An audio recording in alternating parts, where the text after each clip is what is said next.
Assalamualaikum warahmatullahi wabarakatuh. Kami dari kelompok 9 akan mempresentasikan hasil diskusi kami yang berjudul 5 pilar rukun Islam sebagai pembentuk kepribadian Muslim Khairul Umam yang beranggotakan Ihda Wildan, saya sendiri Osa Puji Tania, Winda Retmasari, dan Ninda Fadila. Pertama akan diawali dengan Winda Retmasari.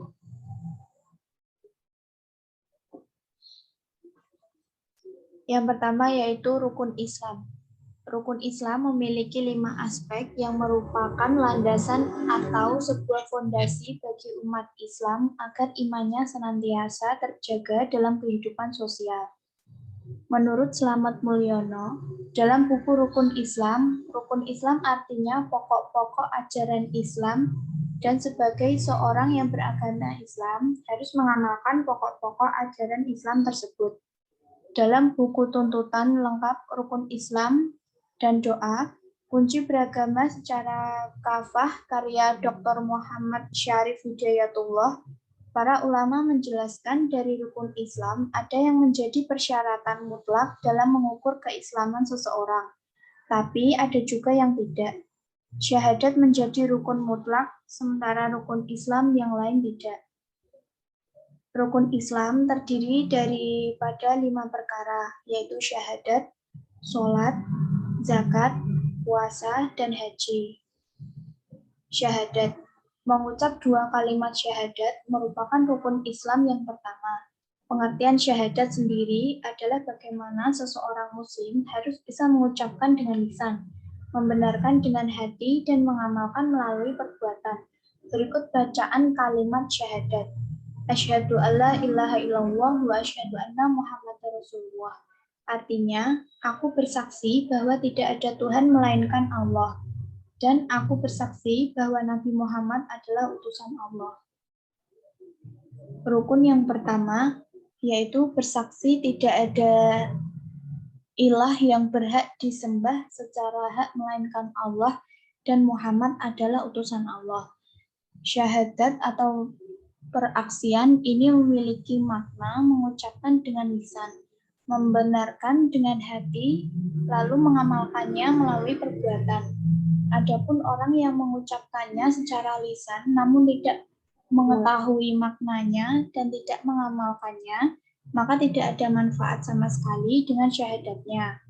Makna la ilaha illallah yaitu tidak ada yang berhak diibadahi secara hak di bumi maupun di langit, melainkan Allah semata. Dialah ilah yang hak, sedang ilah atau sesembahan selainnya adalah batil. Sedang ilah maknanya ma'bud atau diibadahi.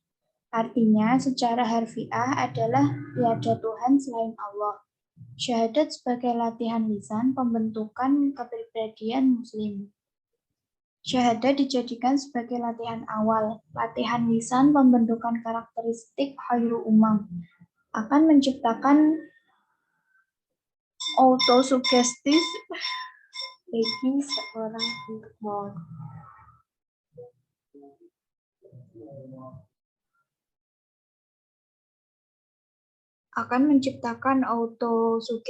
bagi seseorang untuk melakukan hal-hal tertentu sebagaimana yang diucapkan. Misalnya, doa bercermin yang artinya semoga Allah memberikan kebagusan akhlak kepadaku sebagus Allah telah menciptakan diriku. Doa ini memberikan sugesti pada diri sendiri untuk berusaha berbuat baik atas kesadaran bahwa Allah telah menciptakan sarana pada dirinya untuk berbuat kebaikan dan kebenaran.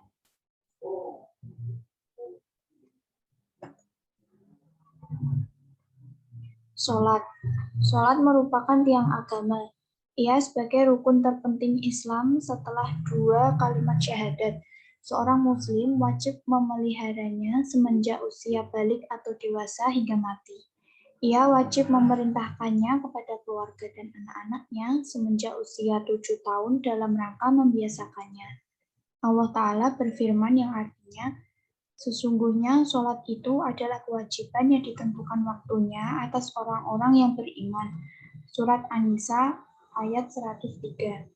Sholat 5 waktu itu adalah sholat subuh, sholat duhur, sholat ashar, sholat maghrib, dan sholat isya. Waktu sholat subuh dimulai dari munculnya fajar shadiq di ufuk timur dan berakhir saat terbit matahari. Tidak boleh menunda sampai akhir waktunya. Waktu sholat duhur dimulai dari condongnya matahari hingga sesuatu sepanjang bayang-bayangnya. Waktu sholat asyar dimulai setelah habisnya waktu sholat duhur hingga matahari menguning dan tidak boleh menundanya hingga akhir waktu. Akan tetapi ditunaikan selama matahari masih putih cerah.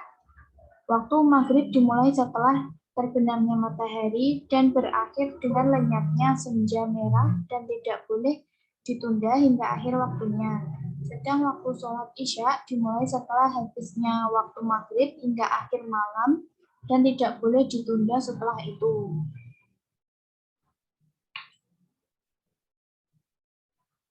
Sholat sebagai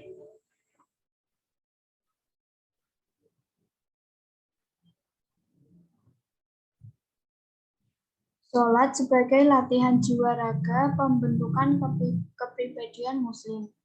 Sholat sebagai pembentukan karakteristik khairu ummah yang melibatkan jiwa dan raga. Di sini tubuh kita ikut andil, karena sholat memerlukan pergerakan dari tubuh kita. Apa yang diucapkan diikuti dengan penguat gerakan simbolik secara tepat sehingga efek lisan akan lebih terasa dan dihayati. Misalnya, bacaan takbir diikuti dengan gerakan angkat tangan. Akan lebih memahamkan bahwa membesarkan kepada Allah juga berarti kita tundukkan kepala dan seluruh anggota badan dari selain kembali kepada fitrah diri kita. Menyerah kepada kemauan, kekuasaan, kebesaran, keadilan, dan kebijakan Allah.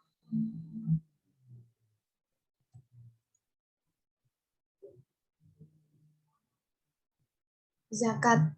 Makna zakat secara syariat sebagaimana yang dijelaskan oleh para ulama, diantaranya Al-Hafiz Ibnu Hajar, zakat adalah memberikan sebagian dari harta yang sejenis yang sudah sampai nasab selama setahun dan diberikan kepada orang fakir dan misalnya yang bukan dari Bani Hashim dan Bani Muthalib. Menurut surat Al-Fat 3.262, hukum menunaikan zakat. Zakat adalah rukun Islam yang ketiga, sehingga zakat termasuk dari fondasi Islam yang agung. Maka hukumnya adalah wajib bagi setiap muslim yang telah memenuhi persyaratan. Dalilnya adalah dari Al-Quran, As-Sunnah, dan Ijma. Selanjutnya akan dilanjutkan oleh teman saya yaitu Osabuji.